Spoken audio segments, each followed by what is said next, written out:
Everyone, welcome back for another weekly vlog. This week I want to talk about newborn must-have Singapore versions. So it's been about a month since birth of Olivia. So within the months, there's a few items I do feel there's a few items that is absolutely essential for a newborn. So today I'll talk about that. So first of all, I want to talk about bottles.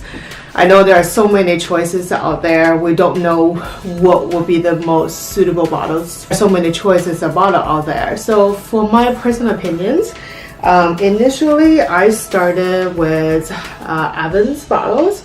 I do have to say this one is probably not the best choice. I got this for free, so maybe that's why.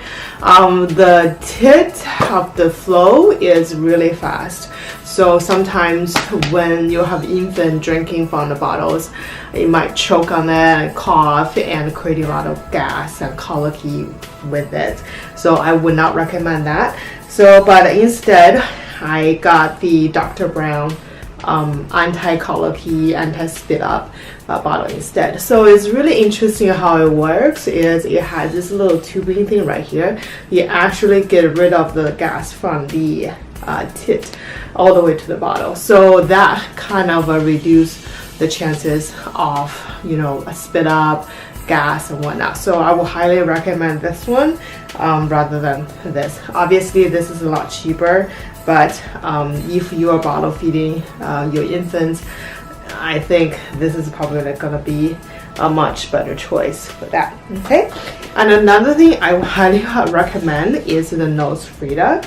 I actually see a lot of YouTubers talk about these things. I have to say this is pretty much a very interesting intervention, and it's a must-have because the infant's nostril is really small. I don't like using the aspirators because you kind of like pushing it in, pushing it out. It's just like it's too much contamination with it. So for the nose Frida, I'll show you how it works.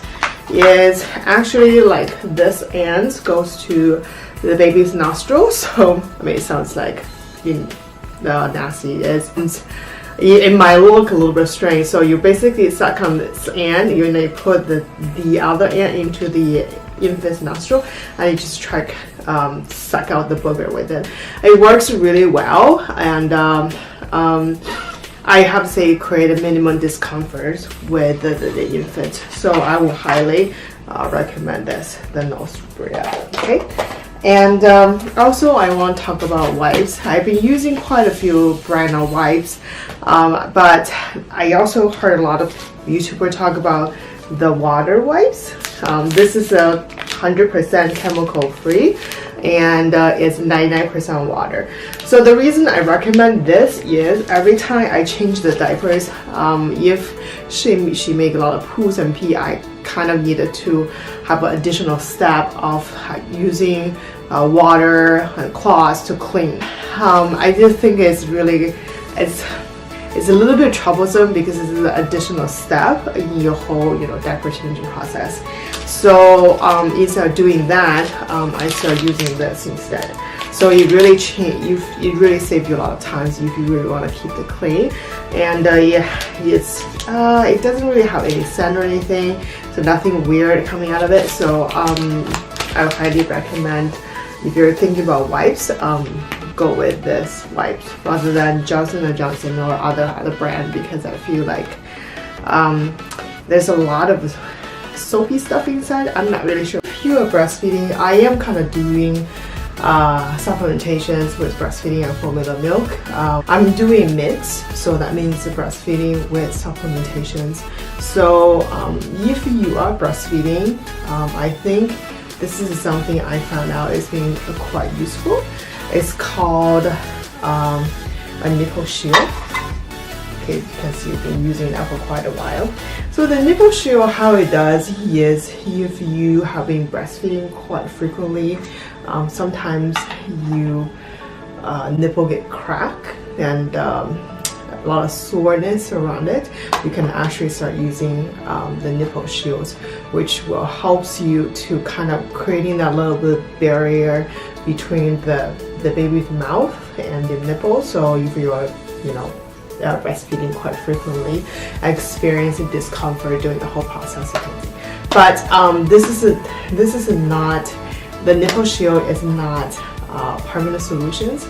I did ask the lactation consultant about this, and they said the nipple shield actually kind of creating a little bit of restrictions with the milk flow, so the infant will not get the most of it. So for temporarily, I'm using that for temporary solutions. So if you are, you can use it as a transition, just give a little bit, just give your nipple a little bit more time to heal. I think you can go ahead and use this, but it's not permanent solutions. But it does help to kind of ease that pain with the breastfeeding and whatnot. It just you might not, the infant might not get the most out of it. So okay, and the one I'm wearing. So as you can see, we kind of live in a tropical country. It's very hot. We have aircon on almost 24/7 because I was not born here. I cannot live without aircon because this is like 37, 31 degree for your outside. So I have aircon all the time. So what I have with Olivia is we have this romper. Okay, so this is actually is given by one of my friends. The reason I like the romper with the whole bodysuit is, number one, it's super easy to put on because you just put it on rather than having to go through the clothes, because sometimes it can be a bit of a struggle when she was in a not best mood. I mean, the whole thing just can take forever.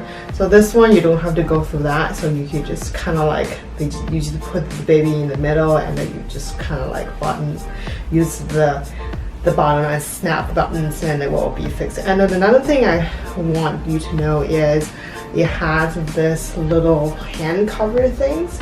So what it does is, as you know, sometimes the nail can grow quite fast, and if you get a chance to give them a proper manicure, it'd be great, but sometimes you just don't have the time for that. So you can use this hand cover thing for it. And besides, when the baby is sleeping, sometimes they move around quite a lot. If you have very strong air cons, they might kick the blanket away. So you know, have that extra legging in the bodysuit with it can help with it. I don't really swaddle her anymore because it just becomes so pointless, because she just break free very easily. She kicks and she just like halfway through the swaddling just doesn't work anymore. So when we sleeping, you know, we usually set air cons about 24, 23 Celsius.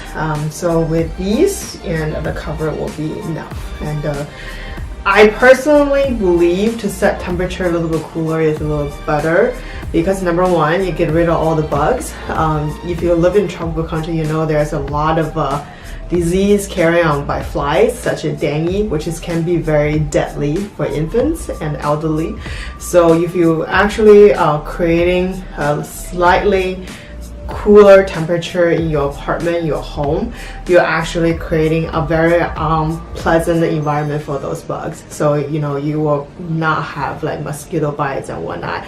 So again, you eliminate your chances of getting dengue or other tropical mosquito related disease, because they can be very deadly. That's number one.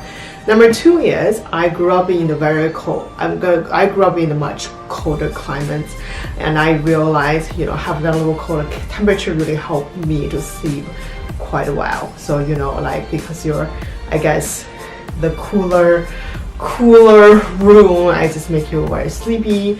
So I find that way for Olivia, I find that quite helpful, because they just help them to sleep a lot better, help me sleep a lot better, and also help her as well. And besides, you eliminate the possibility of a heat rash and all those you know, sweats, contact with skin accumulating and creating rashes and whatnot. So that's just based on my experience, and my opinions about room temperatures. I mean, like, because I grew up in a very much colder climates, and that's what I feel comfortable with. So that's why we kind of set the air kind of rather low, slightly lower temperature to accommodate to make us feel a little more comfortable. Okay, so I also highly recommend this Boom Lawn drying rack. As you can see, this is specific designed to drying the baby bottles and small accessory parts. So I forgot to mention in the previous video recording, so I just want to add it in to highly recommend this thing as one of the newborn must-have. I also wanted to add this unboxing of the K-Tom baby wrap. The K-Tom baby wrap is unlike those other wraps, it's like a long piece of fabric, and then you have to go through this whole elaborate wrap for that. But this one is you kind of just wear almost like a t-shirt, and you can put the baby inside. It's very breathable, and it's fairly comfortable as well. So thank you for K-Tom baby wrap sending me this one. So as you can see, it comes in a different size, and also it has an instruction inside to teach you how to wear them properly. So yeah, highly recommend if you're looking for a baby wrap. This kind of helps with your decisions with you shopping for those baby items. So thank you for tuning in. As always, I will see you next week.